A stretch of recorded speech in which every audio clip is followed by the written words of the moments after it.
আসসালামু আলাইকুম রহমতুল্লাহ। ওনারা বলছে না যে আমি দেখতে আসছি, তো এত দূর থেকে দেখলে কি মায়া লাগবে? না, এত দূর থেকে দেখলে মায়া লাগবে না, এই জন্য কাছে চলে আসছি। কেমন আছেন আপনারা সবাই? ভালো আছেন সকলে? আপনারা মায়েরা কেমন আছেন সবাই? আলহামদুলিল্লাহ আলহামদুলিল্লাহ আলহামদুলিল্লাহ, আমরাও ভালো আছি, আল্লাহ আমাদেরকে ভালো রেখেছে। তো এইটা একটা গড়া পেটার এলাকা, তাই না? কালকে স্বপ্ন ছিল যে এখানে বসবাস করব, আজকে এখান থেকে আমি উচ্ছেদ। যে জায়গাটায় দাঁড়াইলাম আমি খেয়াল করলাম যে এই খুঁটিগুলো সাক্ষী দিচ্ছে যে এখানে একটা ঘর ছিল অথবা ঘর তোলার কেউ চেষ্টা করেছিল। এখন আর সেই স্বপ্ন দেখে না উনি। ঘাটে যখন উঠবো নৌকা দিয়ে জিজ্ঞেস করলাম যে এই বাঁশগুলার গুঁড়া কাটা কেন? ওনারা বললো যে এটা ভেঙে পড়ছে, এই জন্যে কেটে নিয়ে যাবে, না হইলে তো নদী নিয়ে যাবে সবগুলা বাঁশ। তো এই কষ্টের মধ্যে আপনারা আছেন, আপনাদের কষ্ট দূর করার কোনো শক্তি আমাদের নাই, কিন্তু আপনাদের এই বিপদে এসে আপনাদের সামনে হাজির দিয়ে সালাম দেওয়ার দায়িত্ব আমাদের আছে। আমরা সেই সালামটাই দিতে এসেছি। আপনারা সবাই আছেন ভালো? আলহামদুলিল্লাহ। এত কষ্ট বুকে নিয়ে যে আলহামদুলিল্লাহ বললেন, আল্লাহ শুকরিয়া আদায় করলেন। আমি মাবুদের দরবারে দোয়া করি আল্লাহ আপনাদের সকলের উপরে সন্তুষ্ট হয়ে যাক। আল্লাহ পাক আপনাদের উপরে তার রহমত নাজিল করুক। আল্লাহ পাক আপনাদেরকে তাইয়িব হায়াত সকলকে দান করুক। আমরা আসলে আপনাদেরকে, আমার ভাই বলেছেন যে আমরা ত্রাণ দিতে আসি নাই, আমরা মূলত দেখতেই এসেছি। বলবেন যে এই ছোটো ছোটো ব্যাগ এগুলাকে নিয়ে যাবেন আপনারা? না না, নিয়ে যাব না। এগুলা আপনাদের ভাই হিসাবে যেহেতু আসছি, আপনাদের কাছে ভাই হিসাবে আমরা রেখে যাব। এই সামান্য জিনিস দিয়ে আপনাদের সমস্যার সমাধান হবে না। সমস্যার একমাত্র আল্লাহ তাআলা সমাধান করতে পারবেন, সরকারও পারবে না। সরকারের এই শক্তি নাই, কোনো দলেরও নাই, কোনো ব্যক্তিরও নাই, তাই না? পারবেন যিনি আমাদেরকে সৃষ্টি করেছেন, যার হাতে আমাদের জীবন মরণ এবং রিজক, যার হাতে আমাদের ইজ্জত, তিনি কেবল পারবেন আমাদের মাথার উপর থেকে সকল বিপদ সরায় নিতে। সেই আল্লাহর দরবারেই আমরা ধর্ণা দিব সকলে মিলে।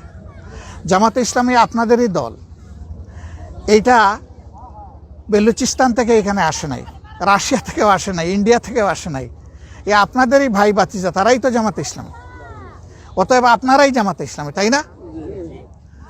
এই দলটা কি করে মানুষের জন্য? এই দলটা দুইটা কাজের উদ্দেশ্য নিয়ে মানুষের জন্য কাজ করে।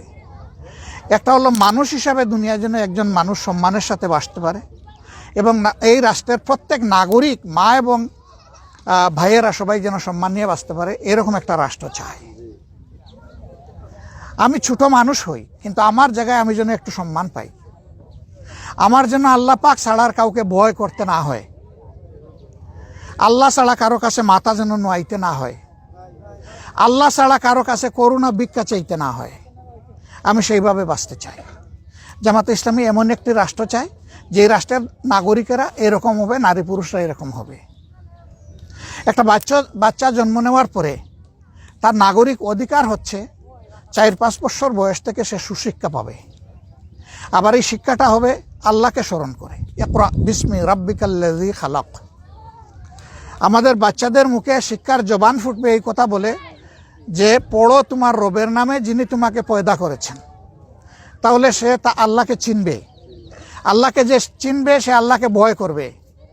আল্লাহকে যে চিনবে তার সকল প্রয়োজনের কথা দিলের সমস্ত দরদ, মায়া, ভালোবাসা, আবেগ দিয়ে তার আল্লাহর কাছে সে বলতে পারবে, এবং আল্লাহ তার সেই প্রয়োজন সেইভাবেই পূরণ করে দেবেন।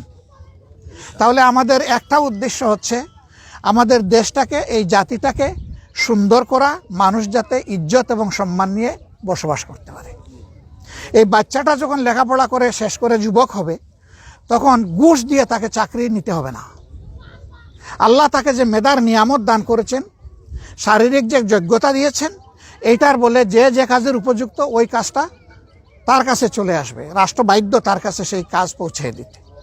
আর সে যখন এই কাজ হাতে পেয়ে যাবে, তখন তার দায়িত্ব হবে রাষ্ট্রের জন্য, জনগণের জন্য তার যোগ্যতা উজাড় করে খেদমত করা, সার্ভিস দেওয়া। এই রাষ্ট্রটা আমরা চাই বাংলাদেশ। এমন রাষ্ট্র আপনারাও চান? তাইলে তো সবার চাওয়া এক হয়ে গেল। 2 নম্বর হলো যে আমাদের সবাইকে মরতে তো হবে। এ জীবন তো আমাদের স্থায়ী জীবন না, চাইলেও এখানে কোনো কায়দা করে থাকা যাবে না। মালিকুল মাউত যখন আসবেন, আল্লাহর ফয়সালা যখন এসে যাবে, তখন আমাদেরকে চলে যেতে হবে। আজকে যিনি আমার ভাই, বাবা, আমার মা, খালা, তাদেরকে যখন কবরে রেখে দিব বিসমিল্লাহি আলা মিল্লাতে রাসূলিল্লাহ বলে, তখন তিনি কেবলই আল্লাহর বান্দা, তখন কেবলই তিনি আল্লাহর বান্দি। আর আমাদের আর সাথে কোনো সম্পর্ক নাই ওনার। হ্যাঁ, থাকবে যদি তিনি নেক আওলাদ রেখে যান, ভালো কোনো কাজ যদি চালু করে যান, ইনশাআল্লাহ কবরে থেকেও তার বরকত তিনি পাবেন।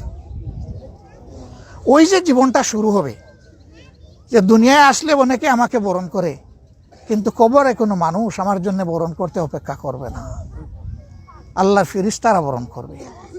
যে মানুষ নেক আমল নিয়ে যাবে, রহমতের ফেরেশতা তাকে বলবে, আসো, সালামুন আলাইকা, তোমার উপর শান্তি বর্ষণ হোক। তখন থেকে সে জান্নাতের সুখ পাবে। এরপরে তো আসল জান্নাত তার জন্য আল্লাহর জিম্মায় আছে। অতএব আমরা চাই যে ওই জীবনেও আমাদের দেশের সমস্ত মানুষ যেন জান্নাতে যাওয়ার উপযোগী হয়। আর ওই জান্নাতটা গড়তে হলে দুনিয়াকে জান্নাতময় করতে হবে। এখানে নেকামলের পরিবেশ নিশ্চিত করতে হবে। এখানে মানুষ এমন হবে যে শুধু আল্লাহকে ভয় করবে, আর কাউকে ভয় করবে না। তার বাবাকেও ভয় করবে না, তার দলের নেতাকেও ভয় করবে না, দেশের শাসককেও ভয় করবে না, পুলিশকেও ভয় করবে না। সে ভয় করবে শুধু আল্লাহ রাব্বুল আলামিন। তাইলে এদেরকে কি বুড়ি আঙ্গুল দেখাবে? না, সেটাও করবে না। বরঞ্চ আল্লাহ যাকে সম্মান করতে বলেছেন, ওই আল্লাহকে ভয় করার কারণে সে তার অন্তর থেকে তাকে সম্মান করবে। যাকে ভালোবাসতে বলেছেন, আল্লাহ পাককে ভয় করার কারণেই সে তাকে মন উজাড় করে ভালোবাসবে। এটা আল্লাহর শিক্ষা। তাহলে একটা সুন্দর সমাজ হয়ে যাবে না? এখন দেখেন না, ছেলে একজন ব্যারিস্টার, আরেকজন মনে করেন ইঞ্জিনিয়ার, আরেকজন ডাক্তার, আরেকজন বড় ব্যবসায়ী, আর মাকে বাবাকে পাঠিয়ে দেয় বৃদ্ধাশ্রমে। কি হৃদয়টা ভেঙে যায় এটা চিন্তা করলে। এটা পশু, অমানুষ, শিক্ষা নিয়েছে কিন্তু মানুষ হয়নি। যে মা তাকে 10 মাস 10 দিন পেটে নিল, 2 বছর বুকের দুধ খাওয়ালো, নিজের বুকটাকে সন্তানের বিছানা বানিয়ে দিল, এখানেই পেশাব করলো, পায়খানা করলো, বমি করলো, মা কোনোদিন ছুঁড়ে মারলো না, বরঞ্চ ওইগুলা করার পরে একটা চুমু দিয়ে দেয় আস্তে করে গালে। ওই মাটাকে বৃদ্ধাশ্রমে রাখে। ও কি পশু না মানুষ? এই জন্যে মানুষের সমাজে মানুষের শিক্ষা যখন দেওয়া হবে কোরআনের শিক্ষার আলোকে, তখন কোনো সন্তান এটা করার সাহস করবে না। আমরা দুনিয়া এবং আখিরাত দুইটাকে একাকার করে ফেলতে চাই, একই ধরনের দেখতে চাই, তাইলেই জান্নাতটা পাওয়া যাবে। আজকে আমরা এসেছি কেবলই আপনাদেরকে দেখতে। আমার খুব লজ্জা লাগতেছিল, এই যে আপনাদেরকে সকাল থেকে এখানে এনে বসায় রাখা হয়েছে, এটা হওয়ার কথা ছিল না। আমাদের দায়িত্ব ছিল যেটুকু সামর্থ্য নিয়ে এসেছি আপনাদের প্রতি সম্মান রেখে ঘরে ঘরে এটা নিয়ে পৌঁছায় দেওয়া। কিন্তু আপনারা আমাদের প্রতি মেহেরবানি করেছেন, দয়া করেছেন, আমাদেরকে সম্মান করে ভালোবেসে নিজেরাই কষ্ট করে এখানে এসে গেছেন। আল্লাহ পাকের দরবারে দোয়া করি তিনি যেন আপনাদের সকলকে উত্তম জাযা দান করেন। আমরা আপনাদের কাছে কৃতজ্ঞ। বুক ভরে দোয়া করি, আল্লাহ এই মানুষগুলার জীবন তুমি পরিবর্তন করে দাও। একটা মানুষ চিরদিন আল্লাহ কষ্ট করবে এটা আমাদের ভাবতেও কষ্ট লাগে।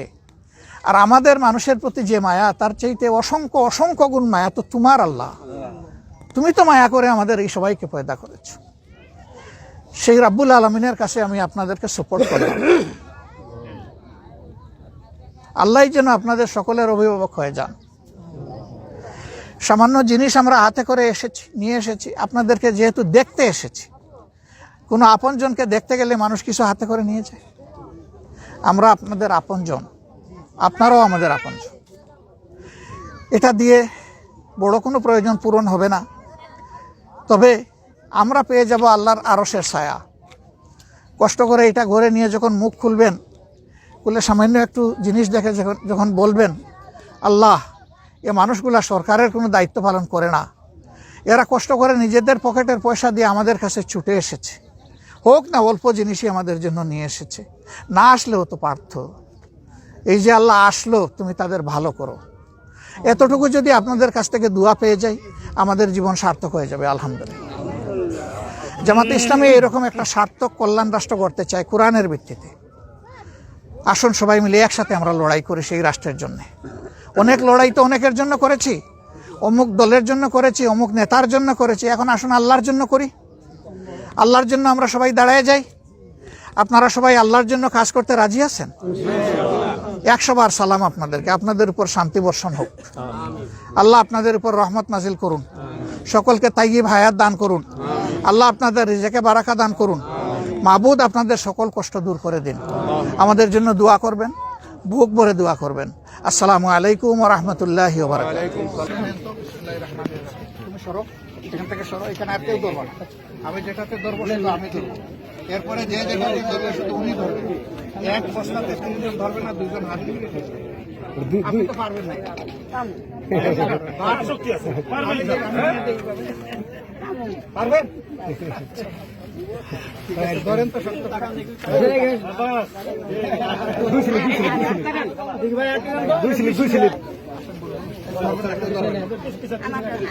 না, আমি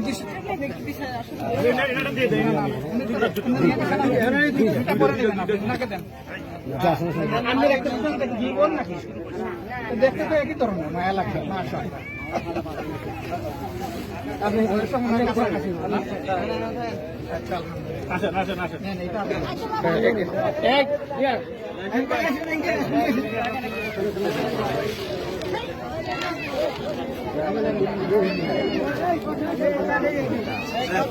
দিচ্ছে তো ওই জায়গা চাষা ওঠেন, কাটটা দেন, কাটটা দেন। কয়টা? 3 কেজি। 3 কেজি নেবেন কিভাবে? বাড়ি ভাঙতে মানুষ বা ঘর টানতে